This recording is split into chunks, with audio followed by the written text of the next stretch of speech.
I want us to turn to our second discussion, everyone, where we want to look at the, if you like, history of ABACHA loot recovery and what we've been able to do with it so far. So I thought for a minute, right? The monies realized from ABACHA loot, as we now call it, may not be able to turn the fortunes of Nigeria around overnight. But then again, a lot of persons have said, if properly utilized, properly deployed, Nigeria could see tangibles that we can accomplish with it. What has been your sentiment about this whole process? I was on TV with Ugolo, Reverend Ugolo, at a point. That was during Magu saga, when Magu was removed by the president. And this was a major, you know, well, it came in, it wasn't the topic, but it came in and then we had to discuss it. The only way government can show seriousness and transparency is to ensure that the poker bill, what we call the Proceed of Crime Administration Bill, Act, actually. Proceed of Crime Administration Act, bill that is before the Assembly, which has passed its second reading since June, is signed into law. That act, that bill came out from the National Assembly to this president in 2019, and the president refused to sign it. But in 2020, December, I think, he sent it back to the National Assembly. That is the legal framework, just as they have now for taxes, that would have guided all these questions of reparation of funds and implementation and disbursements of those reparations. The lead civil society that had been at the forefront of it is this same ANIJ that had just got signed in a contract with the Swiss authorities about it. The reason why you saw so much generation of international interest in the loot that they have returned, you know, quite a while now, is because they had waited to see how Nigeria was going to administrate these repatriated funds. But up till now, they realize that there have not been any form of transparency in this repatriation. And so international community started getting worried that up till now, they have not seen any framework in place. There is no system that is transparent or accountable in place. It is the government alone, if the government knows, that knows how much it has recovered. It's the government that knows where it is kept, and it is government that is also designing how that money is to be spent without any input from the civil society or any input from the Nigerian public. So that's why governments abroad had to take the initiative to say, if the government is not going to put such a framework in place, we are the ones returning the money. Let us now do what civilized countries do. This civil society that had been at the forefront, let's go into a $50,000 agreement just to monitor the implementation. Because if you don't have such a law, Proceed of Crime Administration law in place, what legal backing? You know the scandal that attended Magu's removal, that Magu was, so to speak, relooting the loots. That was the allegation. That Magu, it came from the office of the Attorney General. The office of the Attorney General had under it a committee set up by the president called Asset Management Committee, which is unknown to the Constitution, under the office of the Attorney General. And by that committee, the Attorney General Malami told us that Magu had, I think to the tune of about 36 billion, relooted the loots, or rather, all the criminal forfeiture that we, that Magu, got from, looted funds, both internationally and within the environment. So that was the accusation that eventually blew Magu away. Now, those things wouldn't have happened if you have such a legal framework that ensured accountability and inclusivity from civil society and other agencies and other stakeholders on how much is coming, the tracking of it arriving, where it is kept, and what it is being used for. Now, the government has suddenly come up to say that they are going to use the money now as conditional cash transfer. If they are going to do that, who is going to account for how it is disbursed? That is why the international community became distrustful and worried and had to step in and got the civil society to be able to monitor how this transfer is being made and to whom. And I understand that Niger has already deployed personnel to some states because the disbursement is already going on to go and monitor and track, you know, the performance. Okay, great. So, yes. so I'm wondering, off the top of my head, given all of the concerns, yes. and to use your words, the distrust yes. that yes. Nigerians for the most part have had regarding this process, how more difficult does it make it for Nigeria to repatriate other forms of loot, whether it's from ABACHA or anyone else for that matter? Because the international community has been watching very keenly. Are they not also dissatisfied with this process to the point that they are reluctant to assist us with repatriation? In the first place, in all honesty, the international community have not been enthusiastic at all about There's a reason for that. Yes. Now, the British authority was quoted at a point to say that if they pulled out the money we have in British banks, the British economy will collapse. Sounds huge. First of all, the amount that we have looted and put in foreign banks is humongous. So they have not been enthusiastic. Now you are giving them further reasons why they won't even, and they have excuse. And a lot is going to depend on this report back that they are going to get from the civil society especially. They don't trust your system anymore. Because before you started asking for the money, it was obvious you didn't have any plan in place. What ought to have preceded asking for the money are plans about projects, about designs of development that you already have in place, that if this money is coming, XYZ is going to be plowed into this, and XYZ is going to be plowed into this. Imagine the government depending on repatriated funds to fund its own budget. It's the height of irresponsibility. To hear that the federal government is saying that part of the money should be used to fund budget. So that if you expect that the money was going to come, for instance, at such a time point and time limit, and it doesn't come, it means you are not looking into your revenue generation inward to think of how to make your budget. So your budget is being made, or your plans are being made based on money that is on the wire. So the point is, they are not confident at the way our government has handled what has been repatriated so far. And to think that the government did not seem to have had a plan, that is why they want to monitor it themselves, just the way they monitor money and funds that they give to NGOs to implement in the country. In form of grants? Yes, in forms of grants. So they have decided that they are going to now work with local, credible NGOs to monitor how these monies are being spent. And that's why you see what is going on right now.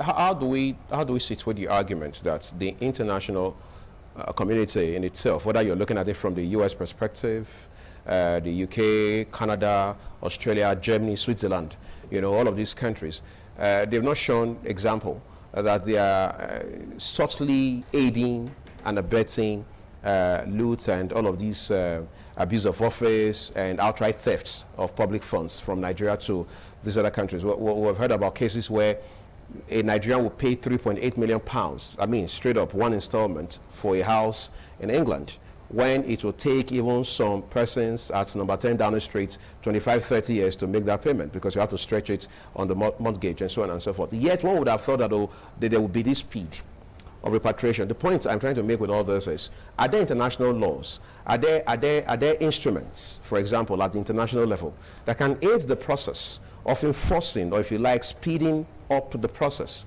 of repatriating funds such as this, so that it doesn't rest at the whims and caprices of these countries where the monies are domiciled? I'm aware that there are. Okay. And I'm also aware that Olusegun Obasanjo was bold to tell the international community that they were code thieves, because they are the ones. Obasanjo said, if you steal and you receive, both the person who stole and the person who received are the one and the same persons. It suits their unspoken policy about Africa. As long as Africa is stupid enough to continue to steal their own resources and go and put it in foreign accounts, so that the Western nations and all the other nations of the world will use those monies to develop their economy, they can't consider themselves culpable for your stupidity and your kleptomania. The point is that you have decided to be stupid, and they don't feel obliged to help you. Africa steal money from here and go and put it in their account. And they have to look after their own interests, for God's sake. So those international conventions, who makes the rules? They are the international community that makes the rule. The Africans who have money there, have they ever sat down to think of international laws to make and push it to the UNO to say, you want to put this law through about how to stop stealing in Africa or how to repatriate the one that have been stolen? They make the rules. In fact, it is a team of international lawyers, I think across the global north, that came up with this draft of how to hasten. It is to hasten the process, because it's a long process. Once you put money into the account, they have put in so much hedges, so much bureaucracy, so much red tape is in that for you to get that money out, it's a huge bottleneck process. So these international lawyers came together to say, look, let's find ways to speed up this process. They are lobbying governments, they are lobbying financial institutions all over the world to ensure that that is done. But are they going to be enthusiastic? No.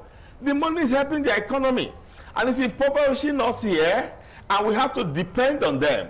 When we could have bought everything that we could have paid for everything that we are going cap in hand begging for now. Buhari's regime is happy to be credit worthy. It's boasting every year of the fact that we still have a larger number of foreign direct investment this year than we had last year, and he thinks those are achievements. But he doesn't understand. The government does not understand that it is only giving itself credit for being a bigger slave than it was last year. Because you are going to have to pay back all those money, and the borrower is always a slave to the lender. It's an indices that you are not manufacturing anything. Was the president talking about loans, or was he specific about foreign direct investment? Why do you need foreign direct investment for things that you have the local raw material here? You have the expertise here, and then you have the money, and you are creditworthy to borrow from international community to develop your local industry. Why do you now have to bring one small company from India to come and start manufacturing toothpick in Lagos? And you call that foreign direct investment? We know what we call foreign direct investment, and that's for huge projects that require huge expertise. For every little thing like ceramics in Benin here, you have foreign direct investments coming in here. And they say they are manufacturing here. You can't even track what they are manufacturing. They are exporting those ceramics every day. Those who live around the community and those who bother to do research, or go there now and you find they're exporting them every day back to China. So they come here, the raw material is cheap for them here. They manufacture here. And there are so many things you have signed in the international convention that are all against you. So it is not foreign direct investment, and that is why you have so much so-called inflow of FDIs, and you have so much huge unemployment. They are not employing locals, they are not training anybody. It is exploitation. Those people find it easier. They are near the raw material, so production is easy for them, and they are making money and repatriating back to their country. How are you benefiting from it? What taxes are you making? Now, if you go there to that so-called ceramic company in Benin here, they won't let you in. If you're a journalist, they won't let you in. They don't want you to come and interview. They don't want you to come and see what they are doing there. So it's deception. What is happening is neo-colonialism. They are exploiting us with the collusion of our government who knows nothing. So that's the problem that you have. If we can manufacture things for ourselves, if we can put our expertise to use, we can bring our children who have gone abroad on their own to train themselves and are willing to come back to use those expertise here. If we can create the enabling environment for them to do so, we are going to have to cut down a lot on all this our borrowing and all of this our FDIs and so on and so forth, because we can do for ourselves. And then we go into production, we start to export to them. That's what we need to do. And that's the only time your economy, you say you have an economy, because you have something to stand on. You have something, if the world economy fails now, you go down with it, because you have nothing to stand on. So that's the problem, and that's what we need to change. I mean, more than once I've heard the position that when you keep flogging the issue of repatriating loot, at best you are being reactive. Yes. That the proactive way, the more proactive way is to say, look, how do we put checks in place to even prevent or at least minimize to its barest the chances of people moving money illegally out of the country? Then there's also the argument that you have to bring the courts on board, the judicial system, the legal system. You have to bring legislators on board. You have to bring politicians, whether at the executive or whatever level, on board. You have to bring those who run the financial system on board. You have to bring civil servants on board. Of course, you have to bring NGOs and the entire civil society on board and so on and so forth. So it's a composite arrangement, isn't it? But then again, if we punished crime hard enough, maybe by way of taking a second look at our laws, for instance, will that make the change, bring about the change that we so much need? All lawyers will tell you that deterrence is the best strategy to deal with crime. Deterrence, rather than dictation. You deter by ensuring that your punishments are stiff enough. We have precedents in the world. You have Singapore as precedents. When Lee Kuan Yew came there, crime was seen. It was no longer just mere crime. It was a crime against humanity for you to steal from the government purse. It was death sentence. And there were no sentiments. We have China. And these are leading economies in the world today, so we have precedents. Why did Buhari win again? Because in 1983, he showed, and we can't take that away from him, some degree of understanding of the fact that indiscipline in public probity is the greatest bane of any country's development. And he said then that whatever you did, if you didn't have discipline, if public officials were not disciplined and the laws of the land were not being obeyed and people were allowed to steal, you will never have development. And as a situational irony, the same Buhari today is the one that his government is reputed, I say reputed, to be the worst in terms of public officials' corruption as a civilian president. So, until our laws are stiff enough and they are implemented and seen to be implemented, until the laws are generalized and not, segmented for only the very poor in society, but it is allowed to affect, and it is the same law for everybody in the society, you are never going to be able to control crime because you are waiting at the receiving end to catch the criminal. Many times you catch the criminal, he has even spent the money. And he has stolen billions and deprived lives and homes and livelihoods of billions and hundreds of people. And then you are giving him 7 years jail terms. And he goes to the jail to come out a more hardened criminal anyway. So you don't have enough, in place, strategies in place to deter. And if you have stiff punishment, stiff laws, if you allow the judiciary itself is not exonerated from all of this. But the judiciary has become compromised by the political class. We must say that, because as long as you have not given the judiciary the level of autonomy and independence the judiciary should have, and you still have this kind of executive interferences in the appointment of chief judge and in the justice of the Supreme Court and all of that, you are not going to have the kind of independence that we need.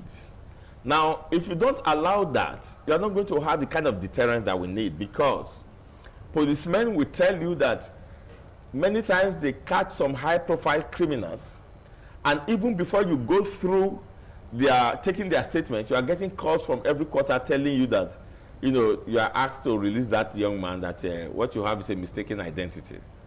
And the calls are coming from very high quarters. So you have this vicious circle that is protecting the criminal and punishing the innocent, because the innocent is at the receiving end of the criminals.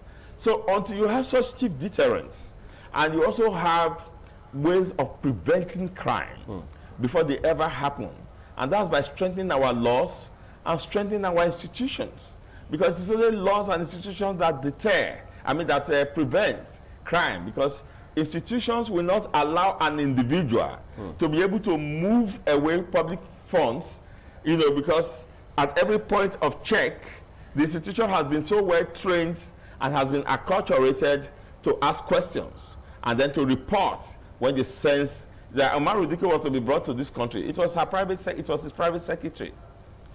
When he saw that things had gone out of the regular turn of events in the morning of Omar Udiko's habits, he called 911.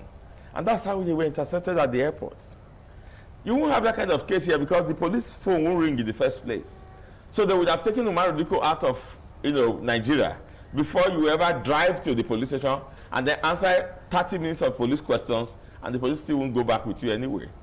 So that's the problem. We have problem with the institution. The institutions are not working. If institutions are not working, then you cannot prevent crime, and your deterrence measure is too weak. You cannot discourage crime. Let's talk about some of these allegations that you have raised now. The president has also done the same not too long ago when he talked about how that the judiciary essentially makes it difficult to fight corruption. Just this week, for instance, immediate past chairman of the Independent National Electoral Commission, INEC, Professor Atahiru Jega, says, look, there are some judges who take bribe, all right, to quote-unquote sell judgments, and then they retire from service to evade NJC sanctions. These allegations are weighty, no doubt about that. But the question, however, is to what extent do they actually erode public confidence in the judiciary as a very pivotal and vital, if you like, organ of government? I use myself as example. My father was a judicial officer. I grew up to have tremendous respect for the judiciary. My first shock was from Ladipo Dia, who was second in command to ABACHA. You remember that was framed for a coup. Right. I remember a function he attended, and then this, finger-pointing attitude we have. Everybody who handles the mic starts to pontificate about morality, and then they were bashing the government, and it was in that function. And then when it got to his time to speak, he took the mic and he said, look, the way to solve Nigeria's problem is not to point fingers. He said, as I stand here, I know a judge. I mean, Dia said it in the public space. If you go to the archive, you'll see it. That has 2 judgments in his pockets every time he has to pass judgment. And, the favorable judgment goes to the highest bidder. That's the number 2 man, Oladapo Dia, when he was referring to the judiciary. And there have been, even within the judiciary, within the NBA, within the bench, there have been judges. I mean, what's the name? Kyle Shaw. What's the name of the other one? Both judges that have come up to say that there are far endemic corruption among and within, the judiciary, and that until there is reform. I remember the Kyle Shaw reform, and how that reform was not allowed to see the light of day because he came up with real, far-reaching reforms. So the point I'm trying to make is public confidence has long been eroded because public confidence is not built even on television. It is built in the practices, in the points of operation of public officials. And so you see the driver driving the way he likes in town, and you, a sane person, you are watching a bus driver with so much audacity. And there's a traffic warden standing there, there's another policeman standing there. He knows that what will settle it is with him. He's not looking at the law. And so he's not seeing the symbol of the law standing there. He has not, when he was a bus conductor, was when he understood that system. It's not like he has graduated to be a bus driver. He has never lived with the consciousness of the fact that that man standing there is a representative of the law. And if you, a civilized man inside the commuter bus, tells him, this is okay, I keep right again. That's what they like to talk, do, know, now person and say, how much longer don't they drive this motor? He's telling you that he has always done this in the presence of this law officer, and he has got away with it. So the corruption in the society does not need any introduction. Society now is overwhelmed by its own corruption and the corruption in society. And no one sector is exonerated. What we must do is to admit this. That's the point to begin. That look, the society, every sector of the society has endemic corruption, and we have to admit that. And then come up sincerely to ask ourselves, what do we do to change this? Because it's an existential question for ourselves and for our children. So there is corruption. The president saying that the judiciary has not allowed the judicial process itself, that there are hiccups in the judiciary. What it means is that the legal process is slow. That is the only thing he qualifies to say.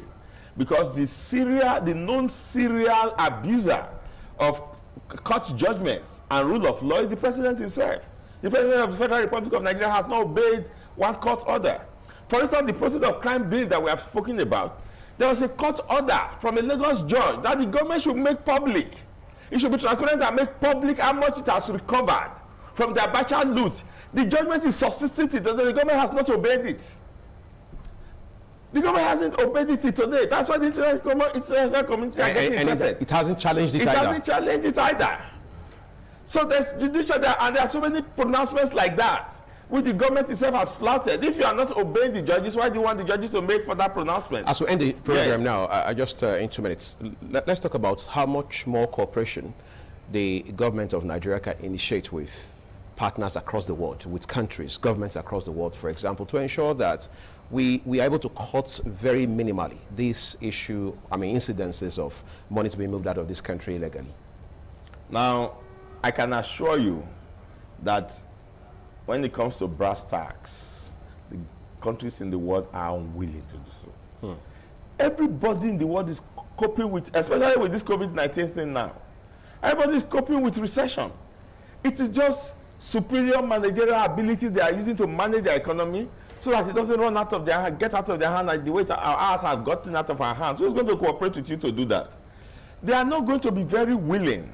You're only going to find very few, and they are going to be outside public, officials. You're going to deal with maybe NGOs, humanitarian groups, civil rights groups, and all of that. So to put pressure on home governments, so as to make the process easier.